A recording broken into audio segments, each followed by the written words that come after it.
Welcome to your last session for this playwriting unit that we're working on. This today will be the last writing intensive day that you have. I want to further along this unit by actually showing you a movie that actually has great playwriting in it, so that way we can actually see what monologues and see what dialogue can create and how you can establish in a story without having a lot of change of scenery, because this is a theatrical play. So we're going to actually be watching the musical Hamilton from Wednesday to Friday. There will be a packet to go along with this musical that you will have to complete. So keep that in mind. That will be worth a grade as well. So don't get caught up in the movie to where you ignore that assignment. But that will be for tomorrow, unless the sub notifies me that the classroom is being a little chaotic. Maybe you aren't paying attention. Maybe you aren't doing the work as she's asking you to. Ms. K has been really great for us. So just make sure that you're doing your best today for this unit. That way we can continue on with Wednesday. You're going to get a packet for today. You're also going to get a a permission slip guide, which actually it'll look like this.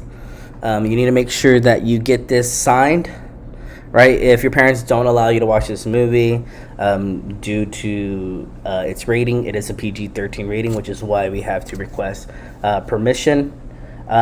So understand that this form needs to be turned in tomorrow so that you can view this, and so let that be known, just to let that be known. So that's what you should be getting today, this, and then you should also be getting a packet that says what makes good dialogue. That should be the top of the packet. This is what it should look like. But we're going to go ahead and we're going to get started. You should also have a separate sheet of paper to write with, because there are some questions that you need to ask, and you will not have enough room on your packet. So I'm going to go ahead. If you want, pause the video right now. Make sure everyone has the required materials, such as the permission slip and also this playwriting paper form.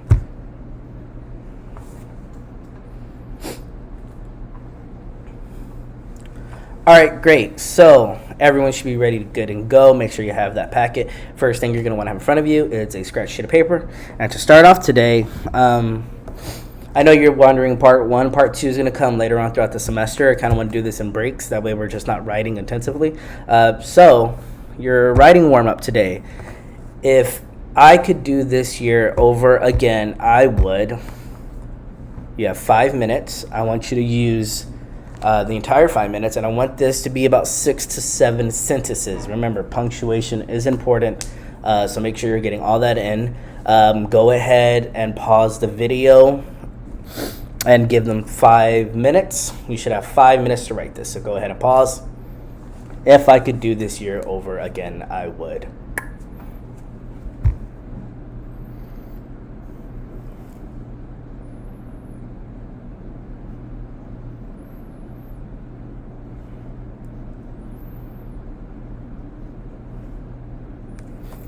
All right, great. So then let's move on to the next one. Headline prompt. I want you to consider the following headline. Half of Americans could be drinking cancer water. Right? That's the headline. That's what I want you to take notice. Let me get my pointer out. Half of Americans could be drinking cancer water. This is not true or false. This is just a headline I wanted to give you. I want you to think about this. Then I want you to think about what play could take place within this headline. Describe it in a paragraph. Brainstorm 10 possible characters, right? So give me a paragraph, give me a list of characters that could possibly be in this play. I want to give you 3 minutes. I know that's a little quick, but I want you to be on your toes with this. So describe what play could take place with this headline. Half of Americans could be drinking cancer water. And then I want you to brainstorm 10 characters that could potentially be in this play. Go ahead and you can pause the video. Please time them for 3 minutes.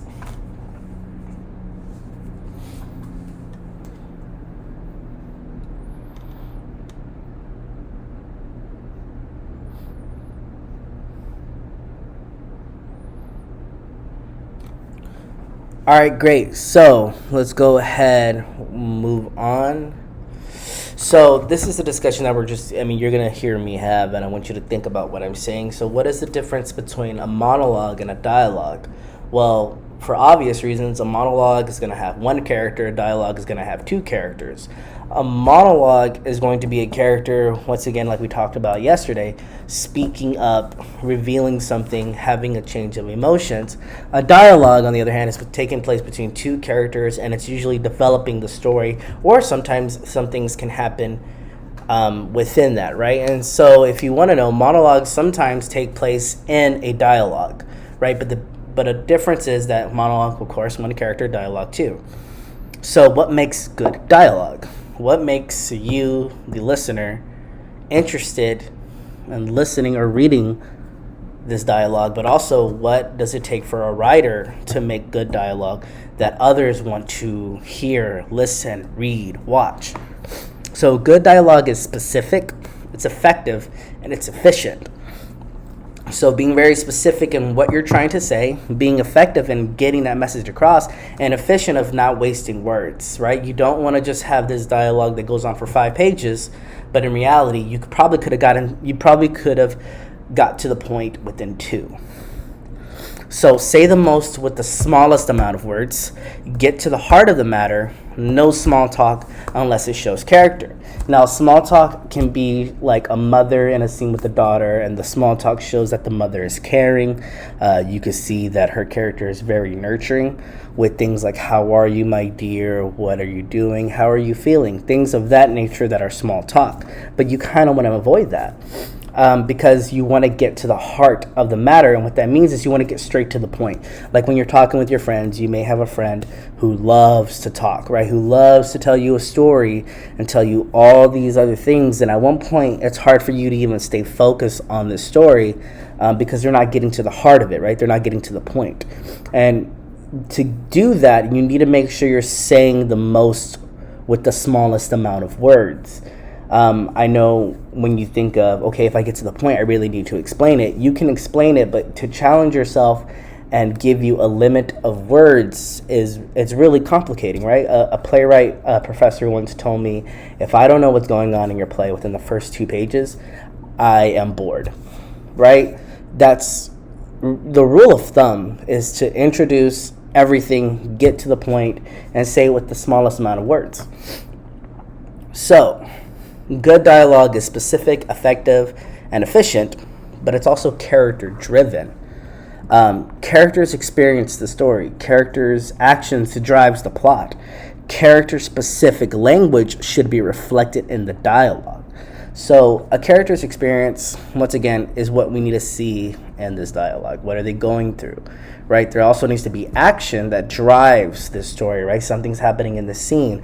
There is a fight. There's possibly a revealing of a secret, right? Something needs to be taken place in order for this. And while we're doing that, we also need to showcase their own voice, right? Their language, right? People from a certain urban area, right? They talk very different from someone who lives in a high economic status, who is rich, right? They probably use different words, different vernacular. You may have a group that use slang compared to the other one where it's very oldie, feels very high fashion type of talking. So these should be things that we see within the dialogue. So let's go over it again. Good dialogue is specific, effective, and efficient. It's character-driven, and then it's specific to the theater, and it's not trying to be a movie. Now, there is dialogues in movies, but the way the two are written are vastly different. So plays and movies are completely different. So let's go. Movies can change locations instantly. You've seen it, right? They can go from United States to Mexico, from Mexico to Canada, and they can switch it instantly. As for a play, they're limited by space, right? Usually there's one location, the stage, of course, and you can only do so much with a certain amount of time that sometimes changing locations isn't possible. Now, you can suggest it, but most of the time due to budgets, most plays aren't going to allow for that. And so you should write with that in mind. Now, movies can establish location instantly through visuals. Plays need time, they need dialogue, and they need imagination. Sometimes a movie can take you there.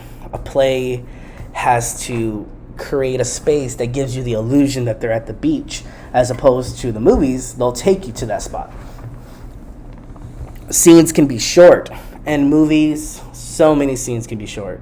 I mean, think about your favorite movie. Think about how many short scenes are in there that don't necessarily do much for the story or the plot, but you can add them because, once again, it's a movie, right? You're so focused on everything that's happening, it's easy to get away with. In theater, short scenes take an audience out of the world of the play. Usually, if you have the audience's attention, you don't want to lose it by adding all these little scenes that really don't help the story. So usually, people will tell you if you can keep the scenes pretty much, medium to long length, then you're usually going to capture the audience. You're usually going to keep them in the story. But if there's a bunch of short scenes, depending on what play you read, it can sometimes have the audience a little bit jaded, a little bit pushed away from the experience. So, good dialogue is specific, effective, and efficient, character-driven, specific to the theater. Plays are not movies and can't be written like movies. I think some of you are going to have this issue, and not necessarily issue, but this habit, because you see a bunch of movies more so than you may have seen plays, unless you're someone who's a really theater enthusiast, right? But you need to get into the habit of thinking about how to write for the stage, not for this movie. Your scene should not have 15 changes that would be impossible for us to do in the theater, right? You have to think about one location. So let's look over this blank scene. It's blank scene exercise. Some of you have done this, some of you may have not, depending on what grade level you're in. So we see a blank scene exercise, and if it helps, you also have the copy with you in your packet. This is what it should look like. I think it's the second page. Let me go delete that. All right, so yeah, this would be the second page in your packet. So it starts off with, "Hey there, hello. Can't believe you're here. Why wouldn't I be here? I mean, after last night, what about last night? Everyone is talking about it. It was no big deal. Are you kidding me? I don't want to talk about it." So a blank scene is a scene without any specifics. It's purposely vague. Sometimes I would give these to you to act out and then to create your own situation, your own characters, give it your own twist without changing the words, to show that sometimes, a blank scene can be so much more if you really adjust everything else about it. So we don't want this kind of writing in our dialogue, right? Because this scene leaves the mind blank. It gives your imagination so many possibilities to think of what's going on that sometimes that's not what you want for the audience. You really want the audience to know what it is you're talking about. So what we really want is we want established relationships, we want locations, and we want action. We want to know what's going on. We want to see something. That's entertainment. That's what captures the audience. So we're going to do that. So we're going to go through these, and I really want you to be specific. Remember, once again, you do have a copy of the scene, and you can actually, if you have space, write it on here. But if you want to keep it on a separate sheet, just make sure you title it with discussion. All right, so where does this scene take place? Be specific. Be very specific. I want you to tell me where is this happening? What's the weather like? What is the time? I want you to describe everything so that as a reader, I know exactly what you're trying to set up. All right, so I'm going to give you 3 minutes. Go ahead and pause the video and time them for 3 minutes.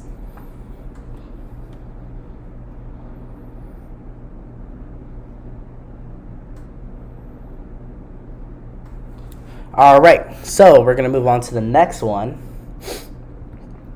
Who are the characters? Name, ages, main personality trait, right? Are they quirky? Are they nerdy?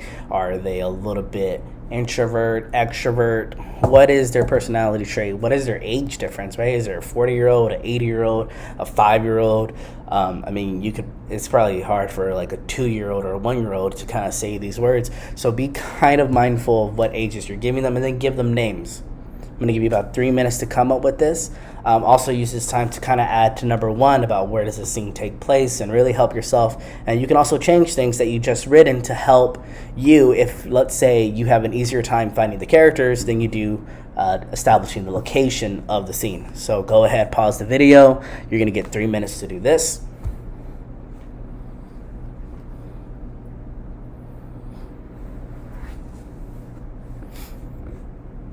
All right, so we're going to go ahead to the next question. What is the relationship between the two characters? And then talk about it, right? If it's a mother and father, maybe they could be going through a divorce. Maybe they could seen something like a murder. They probably saw a robbery. What are some things? Establish that relationship between the two of what's going on in the scene, and really dive in. If they're a couple and they're getting into a fight, talk about a little bit of why they're getting into the fight, and set that up for the reader, so when they read, they have a better understanding of why they're saying what they're saying. And this could happen to any relationship, a couple, a grandfather or grandson, two teenagers, two middle school teenagers, maybe you and a friend. Maybe you can add some of your own little twists to that. So go ahead and establish the relationship between these two characters. You're going to have 3 minutes. Go ahead and pause the video.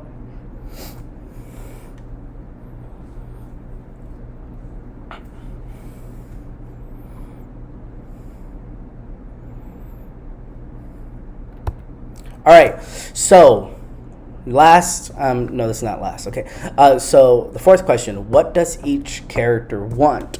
And what I mean by that is, what do they want to establish? For instance, a typical, let's say, father and son relationship would be the son wants to go to the movies.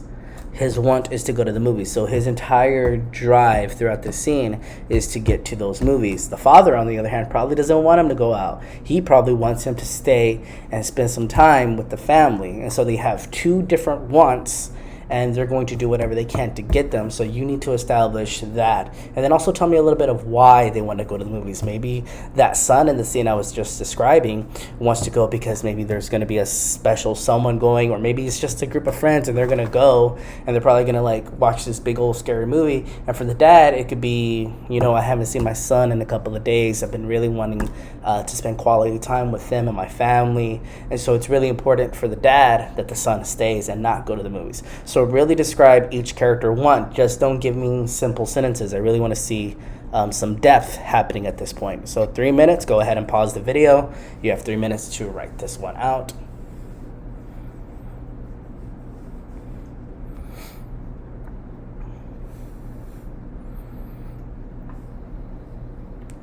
All right, great. So the next question, what is the conflict? What stands in the way of each character getting what they want? And that kind of adds on to what I was talking about earlier. Maybe the dad wants to spend more time. Maybe the son wants to spend more time.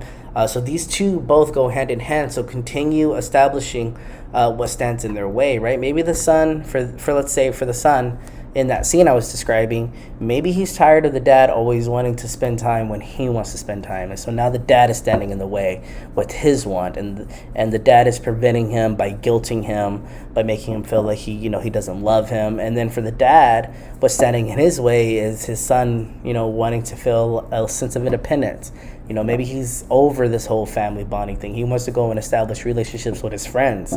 And so those could be two different wants getting in the way of each other. Between those two characters, right? So now we're establishing this, we're giving it more depth. So that's 3 minutes. Go ahead, pause the video. You have 3 minutes to write what's getting into each character's way.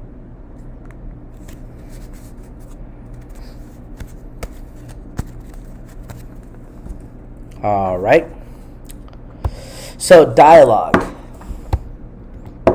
Practice writing specific, effective, efficient dialogue with two characters, one location, and a one-page scene. Now, you just did this for a scene with blank words, but actually try this now now you've practiced trying to set the groundwork for a scene that was already done. Now practice actually doing the groundwork and then writing your own scene. Right, so this should be a little bit different, or if anything, this should be a lot different from what you just wrote. Once again, I know it's a lot of writing, but it's your last day of writing, so just give me your best, right? The expectation is there. So let's go into this a little bit more. Your dialogue should get to the heart of the scene as early as possible. Don't write small talk. Really go in there. If your scene is about someone getting shot, in that first line, it should be the dude saying, "Watch out, bang, bang, bang," and someone got shot. That's going to capture my attention. But if you go in and you start this scene with, "Hey, how you doing? Oh, the weather's kind of, then as an audience member, I could care less about this. This is kind of boring, right? What's going on in the scene? So really make sure that the action starts off. If there's a fight, the fight should happen right now. If it's a mom and dad getting into it, it could be the dad saying, "What is wrong with you?" And he throws something, and he probably, throws a glass at the door, at the wall, right? Really start this off at the beginning. Have specific characters who pursue a want. Audience members get attached to characters who truly have a want. If your want is very simple and easy to get to, characters could not care less. And that's the heart of it, right? For Thanos wanting the Infinity Stones and going through all those challenges, that's the one that's really interesting. Oh my God, he so much, right? But if Thanos was like, "Oh, I just want to feed the poor," and he starts doing that, that's a relatively easy thing for him to get going. And, depending on who you are, that could be a little boring compared to the context of the endless possibilities of what they could do with Thanos. So make sure you have characters who have a specific want, who pursue a want. So I want you to choose one relationship / want. And then I want you to write a 2-character, 1-location, 2-page scene. Now, I know that on your worksheet, it's going to say somewhere about a 1-page scene, but I don't want you to do that. I really want you to give me 2 pages, just because this is your last writing unit. This is going to count as your test grade. Probably should have mentioned that at the beginning, but yes, this will count as your test grade. And so it has all the information that I'm telling you right now in this PowerPoint. So 2-character, 1-location, 2-page scene. Focus on each character trying to get what they want. They don't have to get it. At the end, you don't have to give any character what they want. Maybe one wins, maybe one loses, maybe both win, maybe both lose. You don't have to give a winner in this scenario, right? That's not how real life works. And sometimes it's more interesting to see something where they both don't get what they want. So really try to establish something, but make sure that we're focusing on the characters getting what they want, right? So for some relationships that I have for you guys, and once again, they're also on your paper. Character / location, a parent and a teen in the kitchen. The want, I want to go and I want to say. So let me clear this up real quick. So this part right here, the first want goes to the first character mentioned in the sentence. So a parent, I want to go. The teen, I want to stay. And that's how it would go for all of these. Okay, so 2 adults at a restaurant. One wants to propose. The other wants to break up. Ooh, the tea. Sorry, it's been a long day. Okay, anywho. Third one, 2 best friends in the library.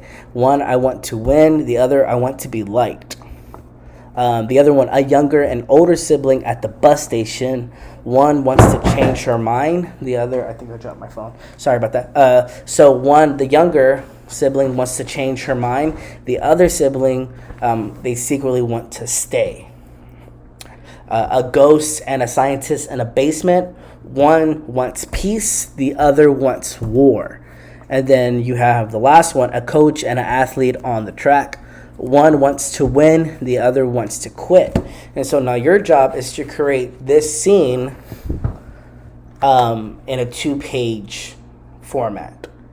And if you're wondering about format, you can always refer back to this blank scene, the A and B scene, and that's going to be a picture-perfect way of how I'm expecting you to write it.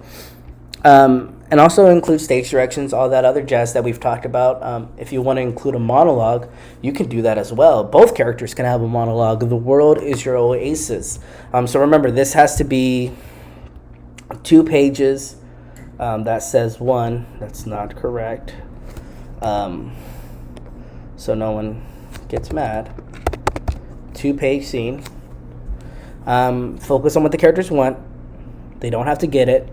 1 location, 2 characters, 2-page scene, right? 15 minutes, or for the remainder of class, because 2 pages can be a lot. And so you may need all the class time you could get, but use one of these 6 to help you tell a story. And if you get a little bit lost, refer back to the activity that we did. Where does the scene take place? Who are the characters? What is the relationship between the 2 characters? What does each character want? What is the conflict? Use those that you just did to help you, and try to create the best scene you can. And on here, it has you can read any of the instructions if you get lost at any point. And then you can also ask Miss K if she can go back into the PowerPoint and go to the questions that I provided with the discussion part to really help you out. And this will also be uploaded to Google Classroom. So if you want to just kind of watch this video, most likely not. But if you want to go back into that PowerPoint will be posted in the Google Classroom for you to refer. So you're going to use the remainder of class time to do this. If you are done before the bell ends, make sure that we're being respectful, we're being patient, but also make sure to turn in yesterday's work and today's work to the sub, because that will be turned in for a grade. Other than that, remember, get your permission slips signed for Wednesday so that we can start the viewing of this. Make sure you're getting this work done. But other than that, that's it for today. Go ahead and write out your scene. I'm really excited to see what y'all have. I think it's going to be some great work.